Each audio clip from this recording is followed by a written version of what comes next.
There is nobody who's ever touched him. This complete entity of a musician. He's remained above everybody for me. I've never worked with anybody so exciting, ever. He was so charismatic, I think everybody wanted to do their best for him because the orchestra adored him and we all did.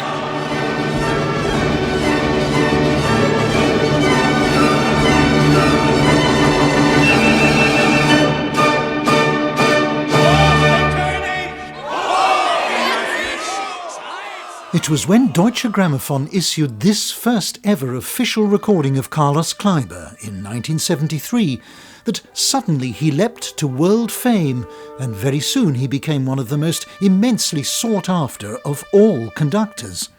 And that was not only because of the truly exceptional kind of electrifying results he produced here in Weber's opera Der Freischütz. And it was not only because of the magnetic impact he made as much on opera singers as he did on orchestral musicians, both in the opera house and in the concert hall. Carlos Kleiber also became especially intensely sought out because audiences who were spellbound by his performances and his recordings had very few opportunities of seeing him. The why and the how of the Carlos Kleiber phenomenon, and he really was a phenomenon, is brought to life in this and the next 5 of our 6 podcasts that we have entitled Mesmerized by Carlos. I was sitting on the bed simply channel surfing, and up comes a performance in which I recognized the music right away, but had no idea who the conductor was, nor had I ever seen any conductor ever work with the passion and the intelligence and the eloquence and the joy of this man on that platform. It was just astonishing. I was astounded, completely astounded.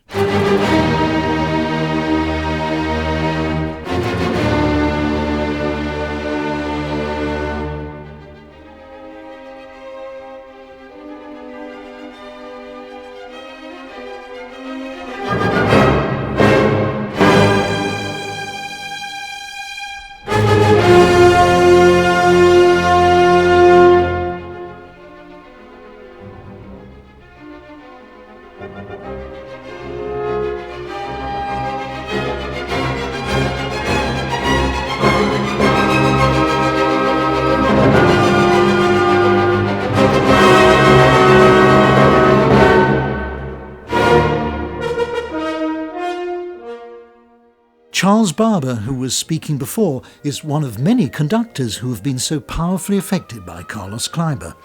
And in one of our upcoming podcasts, he tells us about a very remarkable and extremely rare relationship he formed with Kleiber as a pen friend.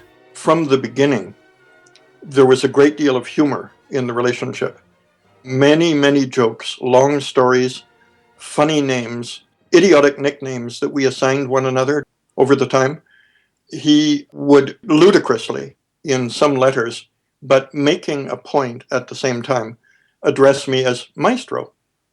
And when I knew that he was playing with me and wanted me to reply in kind so as to sustain a new line of joking about the reverence or over-reverence with which Maestro are treated, I would reply to him, "Dear Maestro," and I spelled it M-I-C-E-T-R-O. And he loved that kind of joke. I mean, these were silly jokes.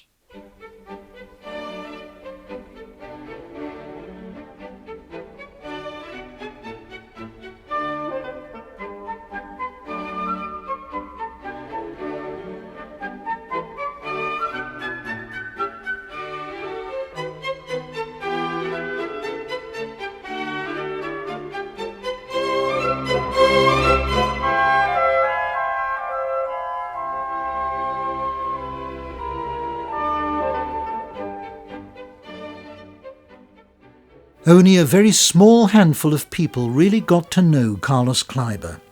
By the time that he was suddenly a megastar, and it was relatively late in life to become one overnight, as he was in his early 40s, he was highly reclusive.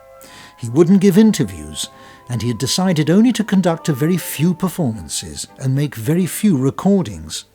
Each time he demanded enormous amounts of rehearsal, as he was such a perfectionist for detail, for character, and for super precision.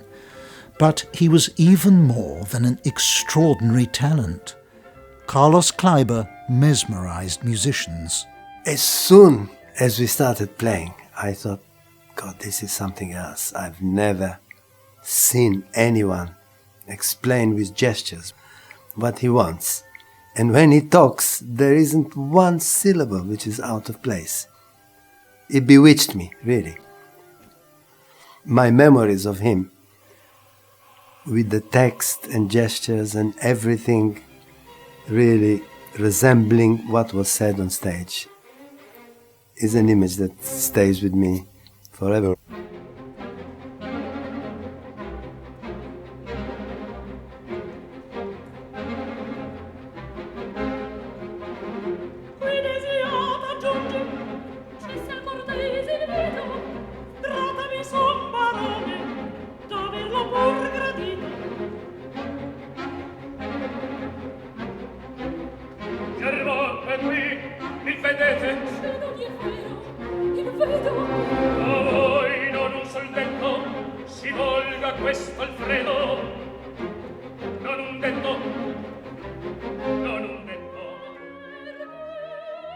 I've never heard orchestral musicians rave about a conductor as much as they do about Kleiber.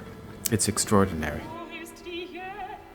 And not just orchestral players, opera singers too.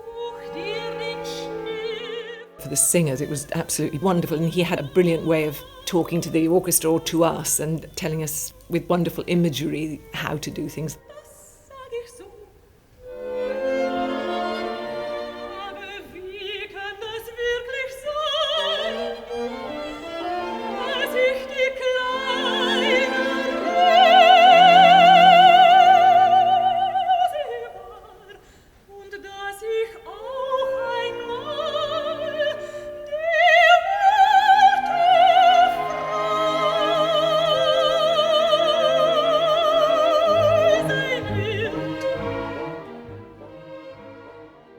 For all his magnetic charisma, Carlos Kleiber was very shy and extremely sensitive, and he was distrustful, especially of receiving praise.